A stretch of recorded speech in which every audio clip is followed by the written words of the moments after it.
agradecerle al colectivo Antígona y a la coordinadora estudiantil de Asuntos Rurales de invitarme a un espacio donde se trabajan temas rurales.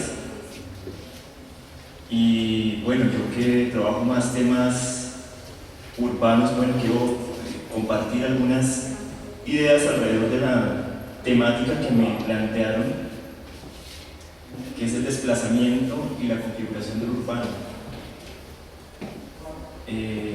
Particularmente yo trabajo más configuración o procesos urbanos. Sin embargo, es muy interesante considerar esa temática en particular, porque en parte la solución del conflicto agrario que existe en Colombia pasa por la solución de los problemas sociales que también se presentan en la ciudad y a los cuales hay que prestarle mucha atención, más cuando nuestras ciudades han sido ocupadas por una masa importante, en su mayoría de campesinos que han llegado a habitar y que han hecho que tengan esta explosión demográfica importante en los últimos 100 años. Creo que no voy a tomar los 30 minutos, voy a hacer hacer más breve la presentación, porque voy a desarrollar solamente una idea en particular, que es la que voy a intentar articular aquí como la presentación. Inicio diciendo que el título de la presentación puede generar un poco de confusión, en el sentido en que en el contexto colombiano, siempre que hacemos mención a la palabra desplazamiento, inmediatamente nos remitimos al desplazamiento forzado relacionado con la violencia política en Colombia. En ese sentido, la historia de Colombia, inclusive antes de ser Estado-Nación, es de un desplazamiento constante, resultado de la violencia ejercida por distintos grupos sociales en la historia de Colombia. Más de 20 guerras civiles, 27, 28 guerras civiles en los 200 años de configuración como Estado-Nación dan cuenta de ese proceso de desplazamiento. Sin embargo, no todo ese proceso se ha dado necesariamente hacia las zonas urbanas. Muchas de estas guerras civiles, por ejemplo, enviaban a la población hacia otras zonas rurales y de esa manera permitía la ampliación de la frontera agrícola en Colombia, y aún puede estar sucediendo de esa manera. Según CODES, entre el año 1985 y 2008, sabe que estas cifras generan bastante discusión dentro de las instituciones.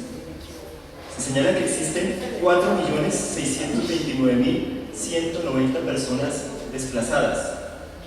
Desplazamiento forzado, ¿no? Desplazamiento forzado por el conflicto social armado que vive el país. Este 4.629.190 personas han seguido esas rutas que yo les he señalado. Uno, seguir ampliando la frontera agrícola, pero aún más han llegado a ciudades intermedias y a las grandes ciudades.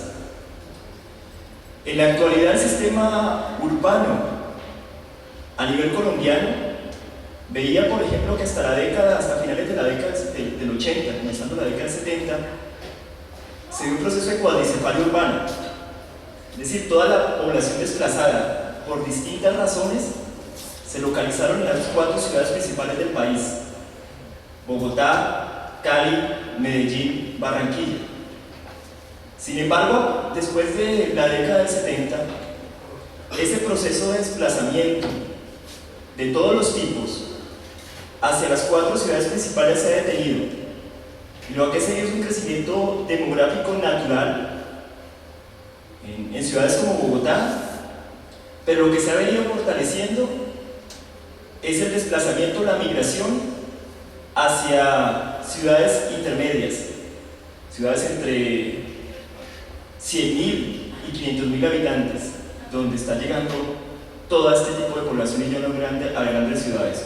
O también lo que ha venido pasando es con la consolidación de las áreas metropolitanas, es que no necesariamente están llegando a los cascos urbanos, sino que están llegando a las zonas adyacentes, como denominan algunos geógrafos, al hinterland.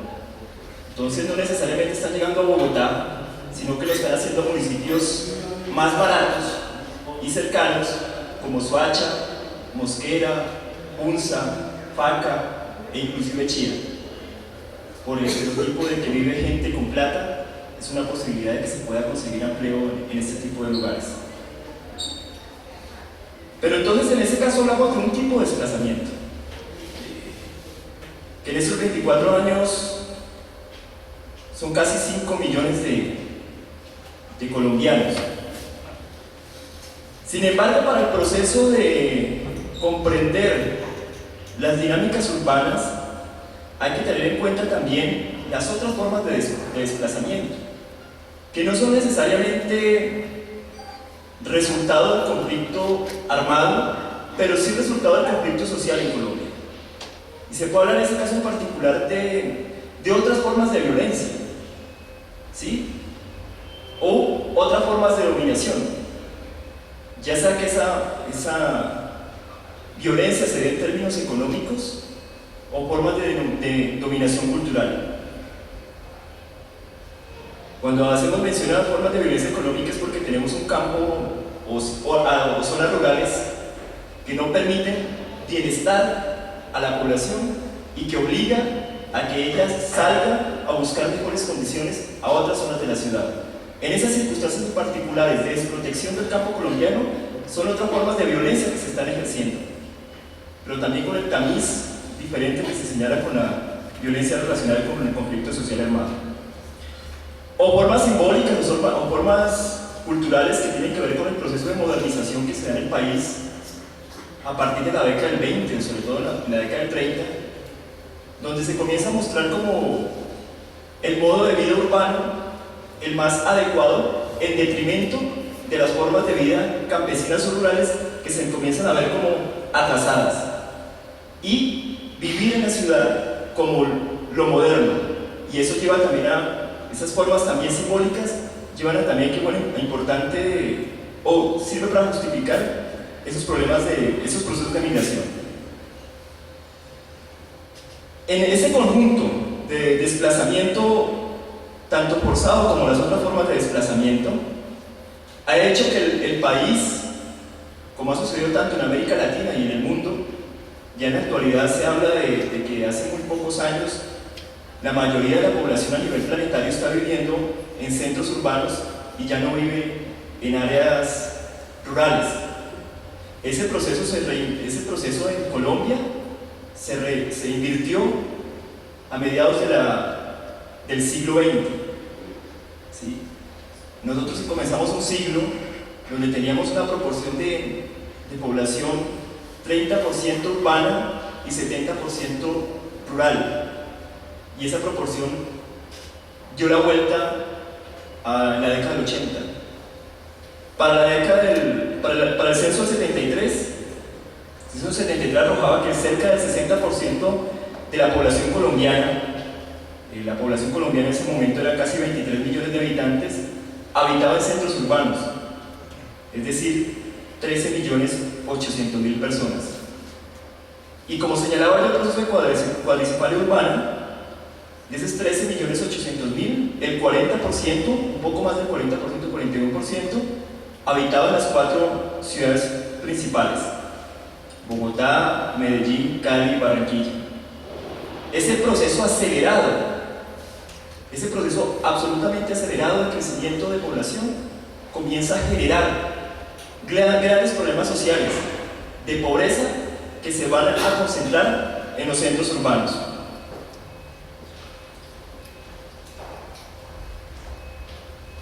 Para esta presentación en particular considero que no existe mayor diferencia para dinamizar las transformaciones urbanas entre la población desplazada por el conflicto armado en Colombia y las otras formas de desplazamiento. en la medida en que ella ha afectado a la población empobrecida del país de origen rural y las condiciones son similares, guardando sus proporciones al momento de llegar a las ciudades. Sin embargo, hay que tener en cuenta los rasgos que le otorga cada momento histórico y la temporalidad en que arriban a la ciudad. No son las mismas dinámicas que ejerce la población desplazada de los 50 que llegó a las zonas céntricas de la ciudad que las formas recientes de desplazamiento que alimentan los cinturones de pobreza en localidades como Simón Bolívar, San Cristóbal o Suba. Lo que quiero señalar en particular es que no importa cuál sea la forma de desplazamiento que se hace de las zonas rurales a las ciudades. ¿Por qué? Porque uno no logra diferenciar esa pobreza que se comienza a acumular en la ciudad y todos entran dentro de las mismas dinámicas urbanas. Eso sí, considerando en este caso en particular las diferencias históricas. En los años 50, cuando se daba la violencia en los años 50, la población desplazada generalmente llegaba a las zonas céntricas, ¿sí? A la localidad de La Candelaria, Santa Fe, allí se localizaban y una vez estando allí comenzaron los procesos urbanos. Un elemento particular de las clases empobrecidas en Bogotá es que buscan inmediatamente el acceso, por lo menos para la época, hablando de la década del 50, para la época el acceso a la propiedad. Ese era un factor fundamental y ese acceso a la propiedad lo hacían de múltiples maneras, ya sea construyendo un lote obtenido de manera legal o ilegal o a partir de procesos de recuperación de tierras, como sucedió en barrios como Nuevo Chile o el Policarpa, que fueron promovidos hacia la década del 60 y del 70, o la Central Nacional Pro Vivienda. La tesis que sostengo es que la población desplazada, en la mayoría de las circunstancias, va a llegar a los mismos lugares donde ya se encuentra población urbana empobrecida por la violencia económica que se ha ejercido en el campo colombiano.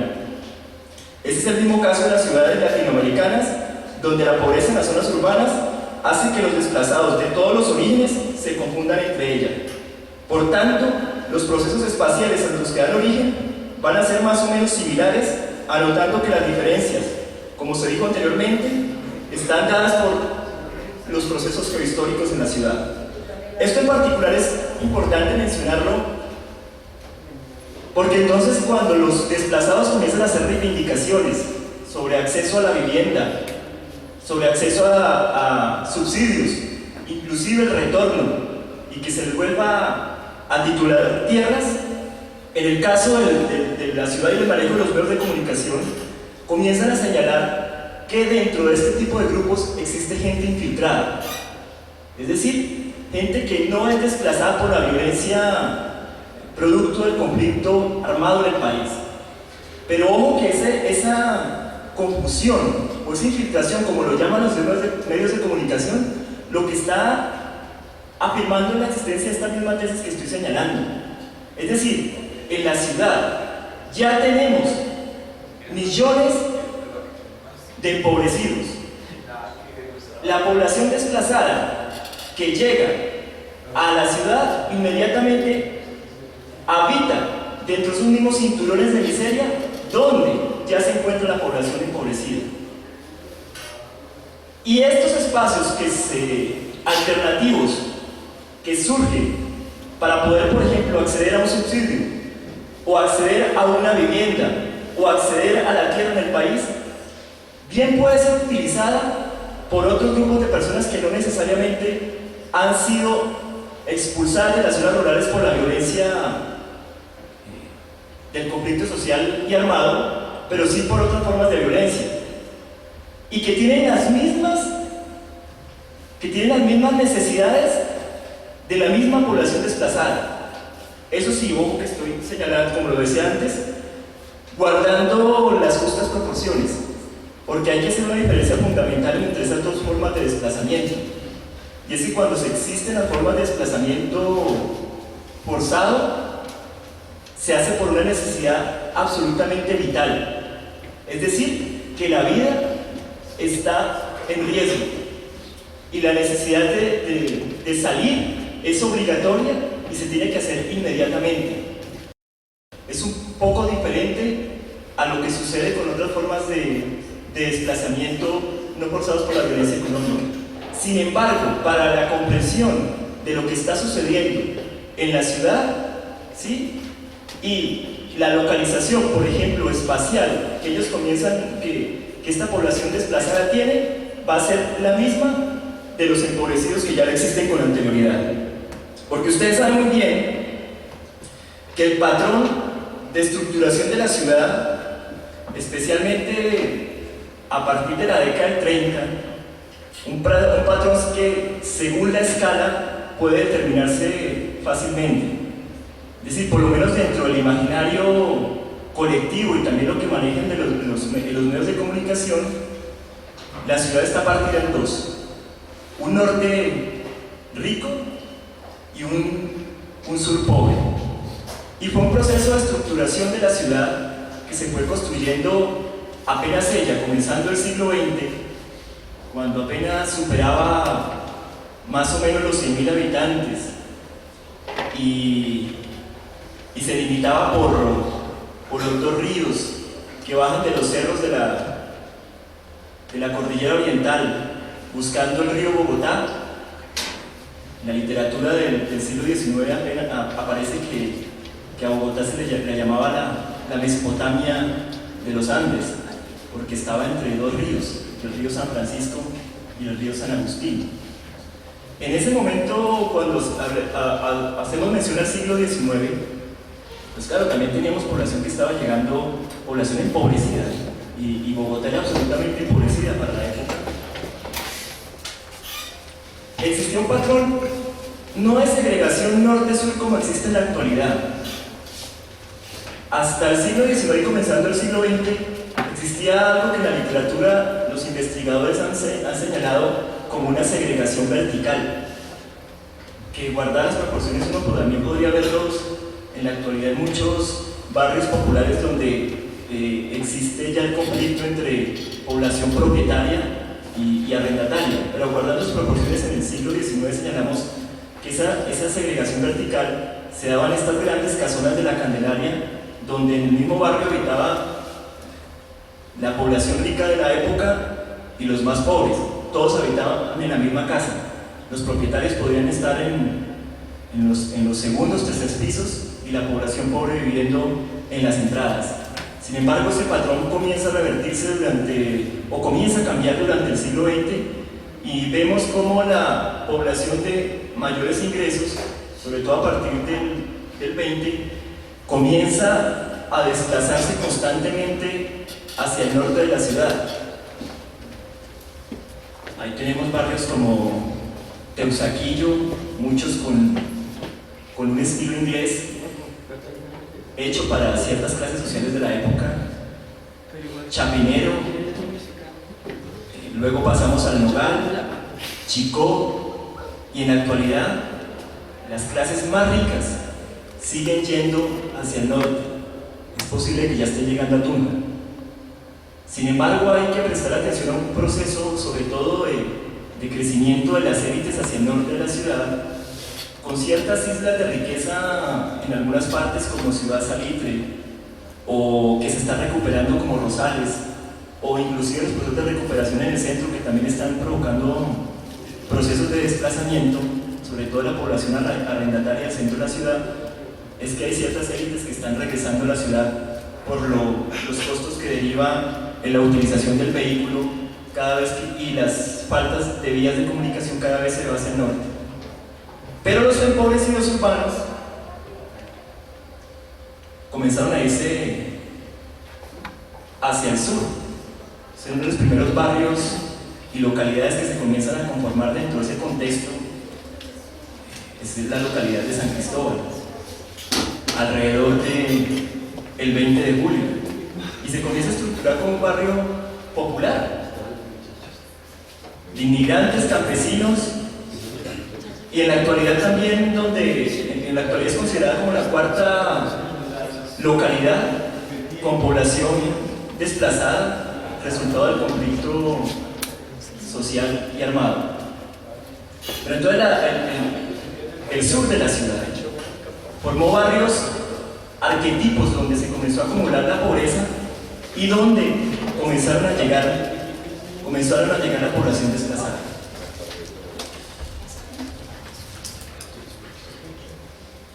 Barrios como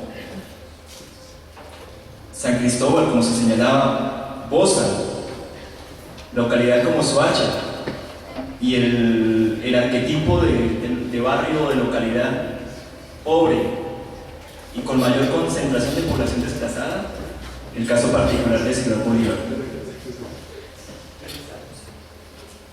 El año 2002, en una investigación que se realizaba por localidades, señalaba la localización inicial de las familias desplazadas por el conflicto armado en Colombia.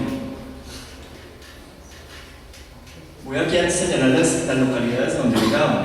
En primer lugar aparece Ciudad Bolívar con el 26,2%, Kennedy con 11,5%, Bosa con 10,3%, Usme con 8,4%, Rafael Uribe con 5,4%, San Cristóbal con 5,3%.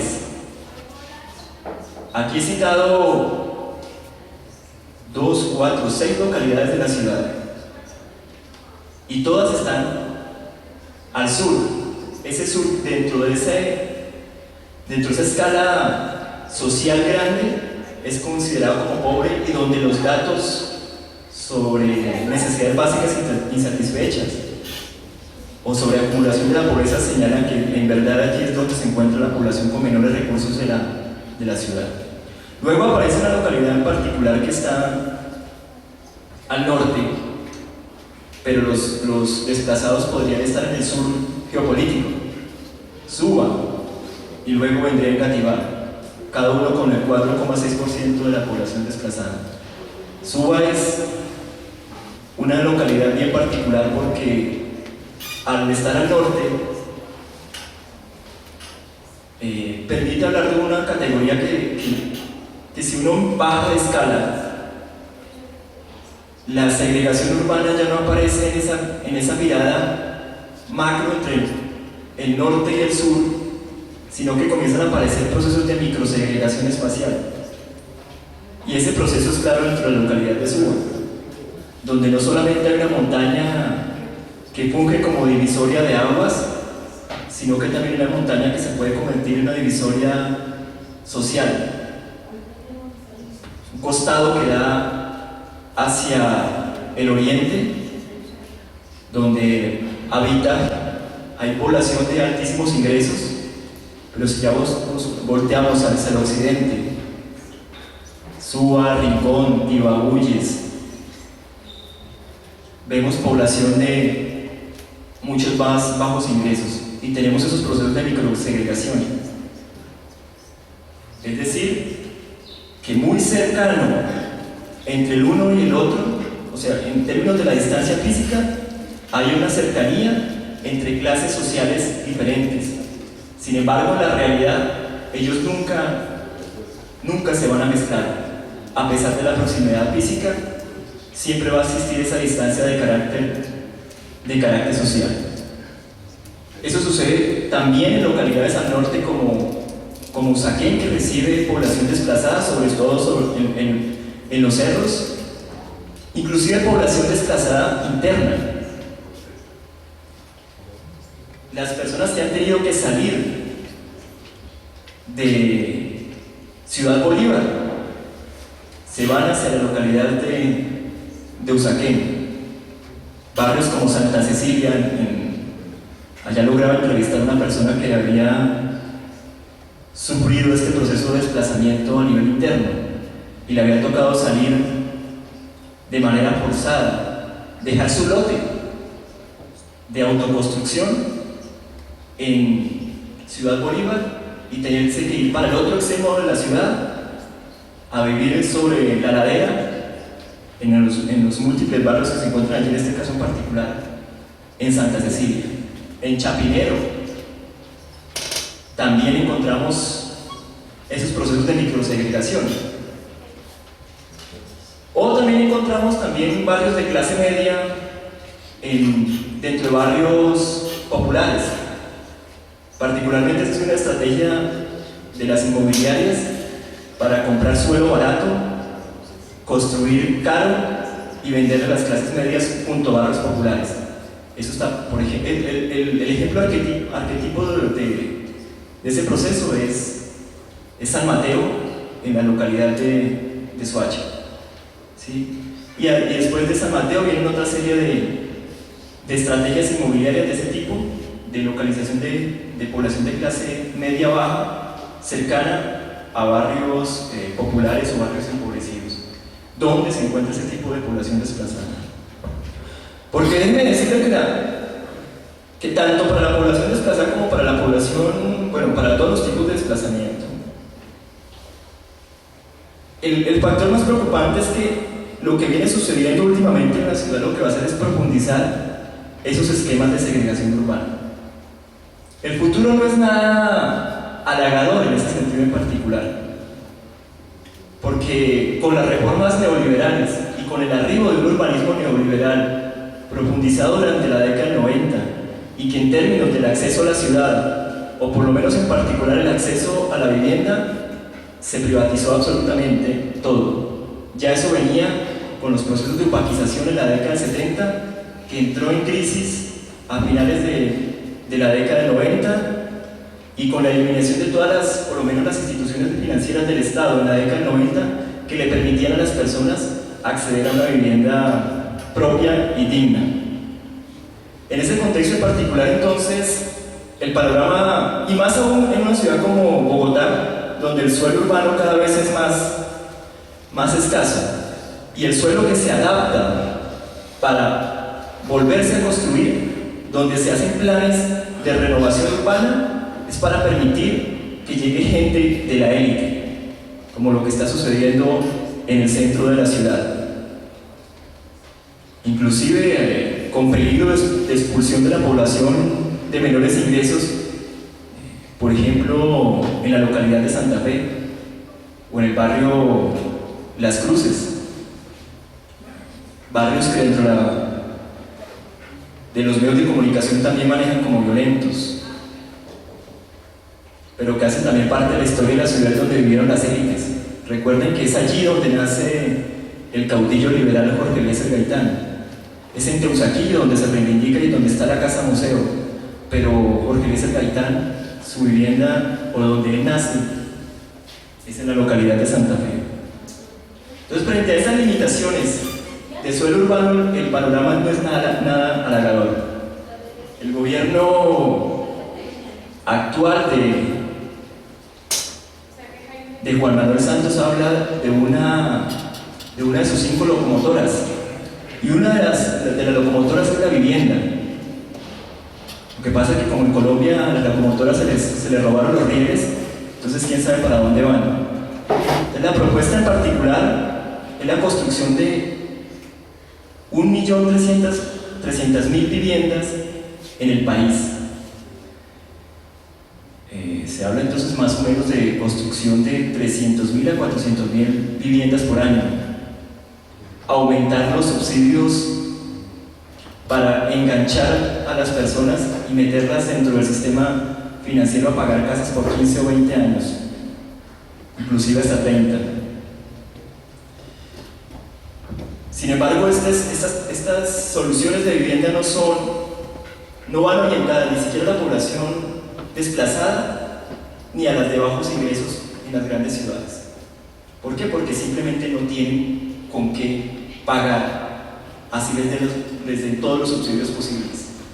Porque, y eso ya lo tienen claro hasta quienes han entrado en un proceso de opaquización, ahora con el VR, que no es posible pagar las altas cuotas dentro del sistema financiero si usted se encuentra dentro de una economía neoliberal absolutamente flexibilizada, donde no tiene garantías de salarios ni de prestaciones sociales. Y mucha de esa población desplazada se encuentra en ese tipo de condiciones. Es decir, mucha de este tipo de vivienda, ya sea vivienda BIS, vivienda de interés social, o VIP, no es Very Important Person, es vivienda de interés prioritario, una vivienda que no debe superar los 35 millones de pesos, 36 millones de pesos, es difícil de consecución para las poblaciones más empobrecidas de la ciudad. Otro aspecto es la calidad de las viviendas, que no voy a pasar a discutir ese tema en particular, porque ya si uno va y recorre la ciudad y ve proyectos como Metrovivienda y ve el tipo de casas o apartamentos que se hicieron en Ciudadela, El Recreo, no son condiciones dignas para ningún tipo de persona. Otro factor es el tema de la localización espacial, y que va a profundizar esos procesos de segregación que ya existen en la ciudad y a lo que nos estamos abocados nosotros, y que es importante tener en cuenta. Ningún proyecto, ningún macroproyecto de vivienda que exista actualmente en la ciudad para vivienda de interés social o vivienda de interés prioritario que iría para estos sectores de la población tiene localizaciones espaciales centrales. Todas las localizaciones espaciales lo único que hacen es profundizar esos mismos procesos de segregación y la limitación de estas personas a los recursos urbanos o a los derechos que pueda tener sobre bibliotecas, centros de salud, teatros, cine, inclusive empleo. Estoy hablando de derechos que tienen que ver con el ocio, pero no estoy tocando aquí en particular el problema de desempleo que se encuentra este tipo de población. Mire, yo miraba y salía esta semana en el periódico que cerca del 80% de la población que se gradúa en Bogotá no tiene la posibilidad de ingresar a la educación superior. Por ahí salía en este periódico ADN de circulación gratuita y también aparecía en la prensa de los altos costos de la educación privada y que es absolutamente imposible para estos grupos de población el acceso. Inclusive puede ser absolutamente imposible el acceso a la educación básica, a la educación media en términos de calidad. Yo solamente voy a citar dos macroproyectos urbanos. Uno es Ciudadela Usme, donde se va a construir o donde se pretende construir vivienda de interés social y vivienda de interés prioritario. Sin embargo, como ven ustedes, la localización espacial es al sur de la ciudad, ¿sí? Allí no va a vivir gente de clase media ni clase alta, y lo que va a hacer es que se sigan construyendo muros, en este caso en particular, no físicos, sino muros sociales, en términos también de distancias, para llevar a la población a vivir ese tipo de sectores. El otro macroproyecto en particular es Ciudad Verde, en la localidad de Soacha, yendo al límite con el límite urbano, perdón la redundancia, con el distrito capital, ¿sí? Yendo hacia el río Bogotá, se pretende la construcción de Ciudad Verde, y se señala que tiene como propósito la construcción de más o menos 36.000 viviendas, y todo va a ser de carácter BIS o vivienda de carácter prioritario, es decir, seguir profundizando los patrones de segregación urbana. Por otra parte, si uno como ya quedó registrado en el Plan Zonal del Norte, donde se está promoviendo suelo urbano para la construcción de vivienda, solamente se baja entre un 10 y un 20% en este sector de la ciudad para vivienda de interés social y vivienda de interés prioritario. Ni siquiera los proyectos románticos de este proyecto que hay sobre la avenida Boyacá, que se llama La Felicidad, que cuando lo lanzaron supuestamente se llamaba así La Felicidad porque iba a permitir en un mismo espacio reunir a distintas clases sociales. pues rápidamente se dieron cuenta que para los empresarios de la vivienda eso no era rentable. Y entonces se va a construir vivienda para estrato 4 y 5 y excepcionalmente para estrato 3. Pero es decir, en términos de lo entendemos como estratos socioeconómicos, 1 y 2 les va a tocar seguir viviendo en el sur. Entonces eso lo que sigue es profundizando esos procesos de segregación. Y claro, van a estar muy felices. Un gran promotor de ese tipo de estrategias inmobiliarias como Peñalosa, el anterior presidente de Colombia y el actual, de poner a vivir a toda esta cantidad de población desplazada que durante las últimas décadas ha llegado a la ciudad a vivir en ese tipo de condiciones y dejar despejado el campo y las zonas rurales para sus megaproyectos agrarios. Recuerden que dentro de la propuesta de Santos de restitución de tierras que son las que se hurtaron, que se robaron en los últimos 20 años, no se habla de que esa restitución va a ser para que sean economías campesinas y que existe la posibilidad de que las personas que estén en la ciudad puedan venderles a los que quieren ser los nuevos propietarios en las zonas rurales. ¿Y quién no va a querer vender? Si el modelo de producción no les va a permitir vivir como campesinos dignamente, o porque, como se diría en el lenguaje de la reparación, el victimario está viviendo aún en esas mismas regiones. Entonces muchos de los desplazados no se quieren ir por esas circunstancias, ¿sí? Porque el policía, el alcalde, el ejército, el mafioso que los desplazó está habitando en esas zonas en particular. Y hay que ver qué tipo de desarrollo productivo se va a comenzar a llevar a cabo. Yo creo que no me va a gastar mucho tiempo. Y nada que decir, por ejemplo, para el año 1973, una investigación señalaba que la violencia de los 50 señalaba, o mostraba esta investigación en particular, arrojaba más de 2 millones de colombianos desplazados. De ese tema, es decir, donde ya se consolidó el poder sobre la tierra en los sectores rurales, se va a seguir manteniendo ese tipo de estructura. Y no, por eso ni siquiera se habla o se articula o se señala, está prohibido dentro del lenguaje hablar de que eso sea una reforma agraria, porque realmente no lo es, y sería muy descarado si lo señalara.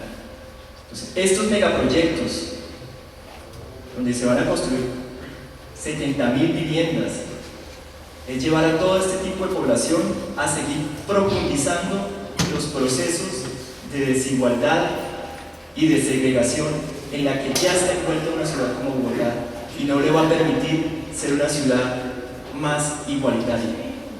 Entonces yo cerraría que, además que hay que seguir indicando que ese desplazamiento está relacionado con la concentración de la tierra en Colombia y que se debe seguir exigiendo, aunque para algunos resulte anacrónico, la necesidad de una reforma agraria. Creo que también es válido para los entornos urbanos también exigir una reforma urbana, y una reforma urbana que permita el acceso efectivo al suelo y a la riqueza en la ciudad, porque si no, ninguno de los dos, esas dos dualidades que no son antagónicas, no se van a poder resolver. Muchas gracias.